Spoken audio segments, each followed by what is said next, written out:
como chegamos a esse ponto. Se você olha para a direita, tem Lula. Se você olha para a esquerda, tem Alexandre de Moraes. Se você olha para frente, tem a Janja. Basicamente, a gente se sente completamente impotente perante a tudo que está acontecendo. E vamos lá. Você não precisa gostar do Bolsonaro, você não precisa ter feito campanha para ele, ser bolsonarista, nada disso. Mas o que eu vou dizer agora não é para quem concorda com ele, mas para você que talvez não está entendendo o que está acontecendo. Afinal de contas, o que tem a ver Bolsonaro Moraes com a sua vida?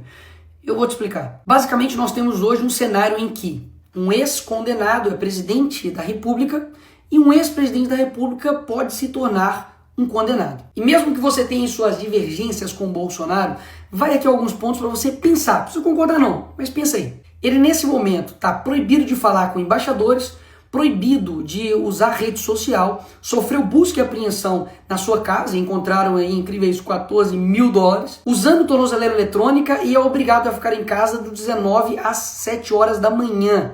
E está proibido de falar com o próprio filho, Eduardo. Aí vem os meus pontos.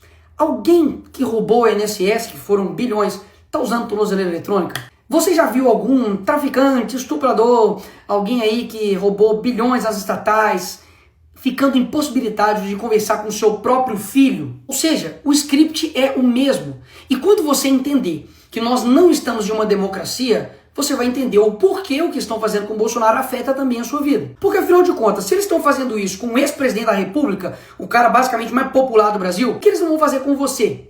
Que é digamos, um mero cidadão. Pastor, um estudante, uma pessoa que tem opiniões na rede social, você que é jornalista, empresário, e aí? O que vai acontecer com você? Vamos colocar mais uma vez aqui os pingos nos is. Bolsonaro, como alguns eu ouvi falar aí da esquerda, não está sendo condenado pelo que ele fez na pandemia. Não. Ele não está sendo condenado por corrupção. Não. Ele literalmente está sendo condenado por uma tentativa de golpe. Ele é a pessoa que está despontando nas pesquisas eleitorais como primeiro lugar contra o Lula. Ou seja, será mesmo que eles estão preocupados com a democracia? Pausa. O Lula que recebe ditador aqui no Brasil, como Nicolás Maduro? Ou será que eles estão preocupados em tirar a oposição para poder vencer as eleições? Hein? O que você acha? Isso literalmente aconteceu na Venezuela e através do STF. Ou seja, a Suprema Corte de lá faz exatamente o que a Suprema Corte daqui está fazendo, especificamente na figura do Alexandre de Moraes. Me parece que no Brasil não tem mais nada mais importante para poder se combater, sei lá, tipo crime organizado. Afinal de contas, Comando Vermelho, PCC e todos os outros que estão aí, estão literalmente destruindo a vida de pessoas, matando, roubando, sequestrando. Mas a preocupação principal da nossa Suprema Corte, nossa Polícia Federal, pelo visto, é uma pessoa que, enfim, tentou dar um golpe lá dos Estados Unidos, em EAD, virtual. Ainda fizeram uma manchete como se $14 mil na casa dele fosse uma coisa, assim, absurda. Ai, bicho, eu sou crente, eu não posso xingar. Mas a vontade que dá de falar, velho, vai pra... Porque nós tivemos agora, na história recente do Brasil, corruptos com malas e malas e malas de dinheiro na casa. E o que aconteceu com esses caras? É isso mesmo, nada. Pessoas que foram condenadas por 400 anos, como o Sérgio Cabral, tá agora sendo influenciador no Rio de Janeiro, gravando um videozinho. Então, peraí, você não precisa gostar do Bolsonaro, não. Mas, pô, falar comigo que o que tá sendo aí possível de condenação dele, 43 anos de cadeia, é algo razoável? Fazer isso daqui com uma pessoa só porque aí tem vários indícios, possibilidades de golpe, que, convenhamos aqui, teve uma arma apreendida. As pessoas que estavam lá, sei lá, a faixa etária era de 50 a mais. Óbvio que é errado, já deixei claro várias vezes aqui, errado quebrar, errado depedar, e as pessoas têm que pagar por isso. Agora, meter 17 anos em um cara que pegou lá a bola do Neymar autografada, 17 anos, galera. Você pode achar que isso é mentira, mas não, pesquisa aí, duvida do Nicolas. A Débora, que com um batom escreveu perdeu o mané. Então essas mesmas pessoas que estão usando a palavra democracia para poder aplicar penas desproporcionais a cidadãos comuns, que nunca cometeram um crime antes na vida deles, vão até a casa do Bolsonaro e quer pintar nele um crime de golpe de Estado. Sabe o que é golpe?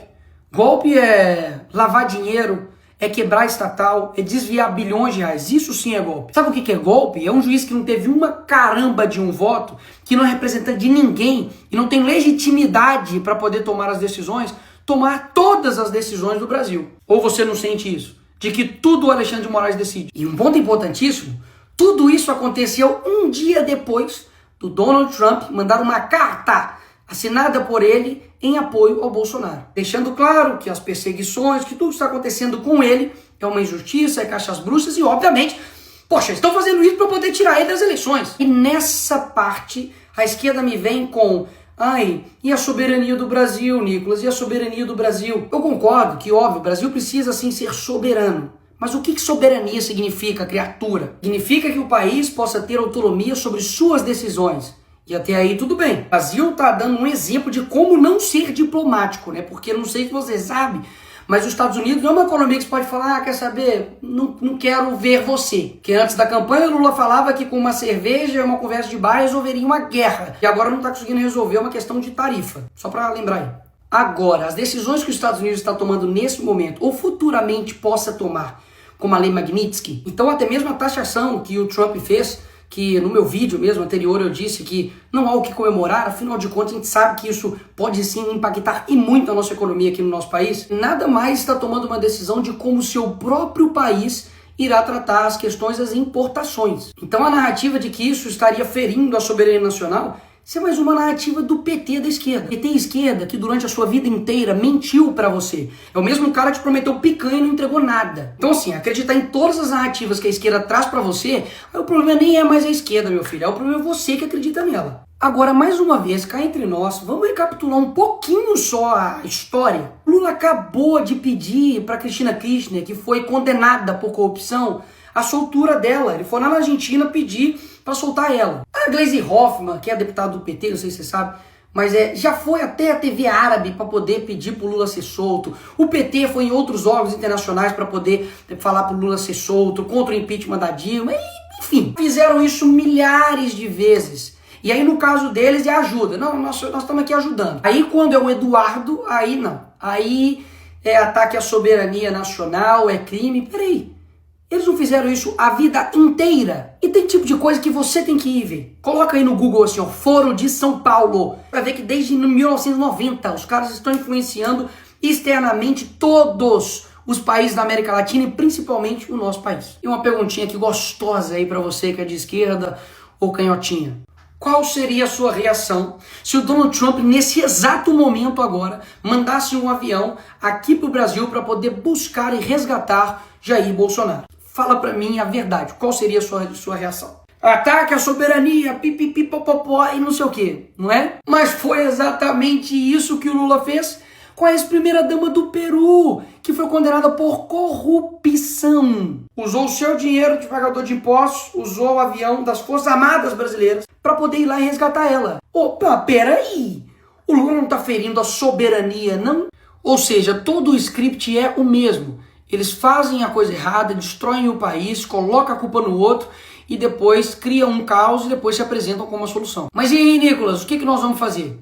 Aqui você chega na parte final, mas não menos importante do vídeo. Não, nós não estamos vivendo em uma democracia. Então, vamos partir daí. Em uma democracia normal, o Senado iria colocar freios e contrapesos com o STF. O STF seria uma corte não política, mas uma corte que iria zelar pela nossa Constituição. E o Congresso iria elaborar suas leis, ver o que é melhor para o país e, enfim, também poder fazer emendas à Constituição para poder também frear os poderes dos outros demais poderes. Mas não é esse Brasil que a gente vive. Então esperar de mim ou dos outros deputados que a gente faça algo dentro da regra do jogo que irá mudar um jogo que eles não seguem a regra do jogo, é loucura imaginar essa forma. E eu tenho um exemplo aqui perfeito para poder te dar. No caso, por exemplo, do IOF, que houve um aumento de imposto pelo PT, claro, Haddad, o Congresso viu isso e falou, vamos derrubar. E nós derrubamos. O que o Lula fez? Foi lá e derrubou a nossa decisão. O que nós fizemos? Fomos lá e derrubamos a decisão dele. O que o PT fez? Levou pro STF. Chegou no STF, o Moraes decidiu o quê? IOF, tá tudo bem, vai rolar. Ou seja, é como se eu fosse um jogador, fui lá no jogo, fiz 3 gols. Finaliza o jogo, nós ganhamos a partida, e aí o juiz fala, não. Os seus 3 gols não valeu, Nicolas. Na verdade, quando você faz um gol, o gol vai pro outro time. Então, vitória do time contrário. O jogador tem culpa nisso?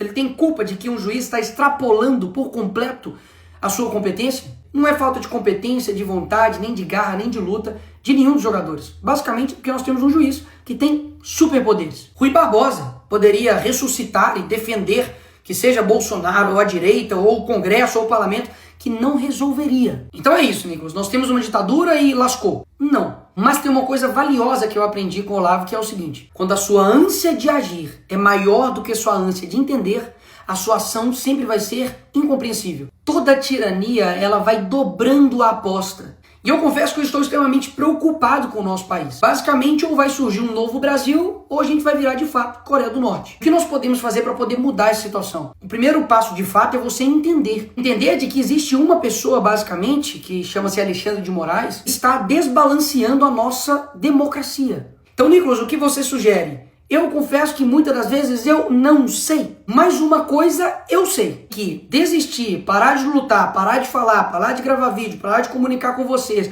parar de falar a verdade, isso não é o caminho. Então esse é o primeiro passo, de que da mesma forma como eles não desistem, porque você tem a sensação de que tipo, eles não param nunca. Um dia isso, um dia aquilo, parece tipo assim, psicopatas no poder. Mas eles não param. E o que geralmente acontece com a gente, que, poxa, somos pessoas que só querem ter um Brasil legal, cara. Só quero ter um Brasil seguro, só quero ter uma economia punjante, só quero ter empresas que funcionem, trabalhadores que sejam respeitados, pessoas que possam viver a sua vida bem, que estejam, trabalhando para o nosso país. Mas existe uma galerinha que não. Eles não querem que isso aconteça. E eu sei que esses caras não vão largar o osso, amigo. De qualquer jeito, eles vão até o fim. Mas a gente também precisa ir até o fim. E por fim, o ponto mais importante. Eu não tenho dúvidas que Deus não está com os olhos fechados para o que está acontecendo no nosso país. Existem nesse momento agora centenas de pessoas que choram, que estão distantes da família, que estão sendo perseguidos injustamente aqui no nosso país. E muita gente fica calada, muita gente não se move, usa isso como um jogo político para poder, enfim, lutar pelos seus interesses. Mas eu não tenho dúvidas que podem ter juízes com muito poder,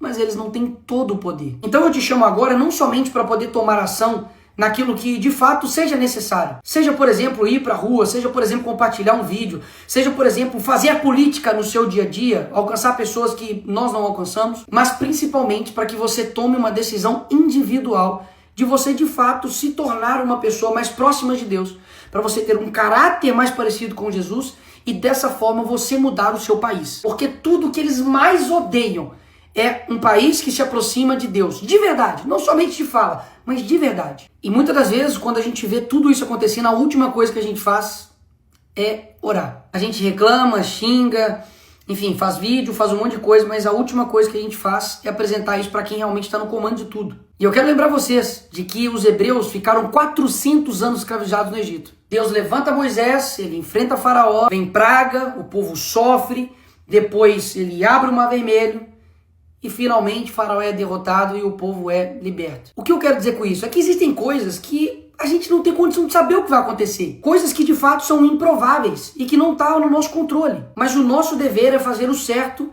sem esperar que dá certo. Para melhorar, vai ter que piorar muito ainda. Mas eu quero muito saber como é a gente vencer esse pessoal. Você não tá com essa vontade também, não? Mas isso não depende de uma pessoa, de uma instituição, de um grupo somente, mas depende de todo mundo. Quando eu falo de todo mundo, é você que, enfim, tá aí, talvez vendo esse vídeo deitado na cama, ou tá vendo no ônibus, tá vendo no avião, enfim, não te conheço. Mas você é importante pra caramba nesse processo. Porque caso contrário, a gente realmente não vai conseguir. Porque pode ter certeza que um país que não sonha, ele não consegue atingir nada. Uma pessoa que para de sonhar, esquece, ela tá morta. Ter certeza que tem muita gente nesse país que tá com o coração verde e amarelo, louco para poder mudar as coisas. E essa hora vai chegar. Essa hora vai chegar. O sonho de um novo Brasil ainda tá vivo em mim. E eu não tenho dúvidas também que tá vivo em você.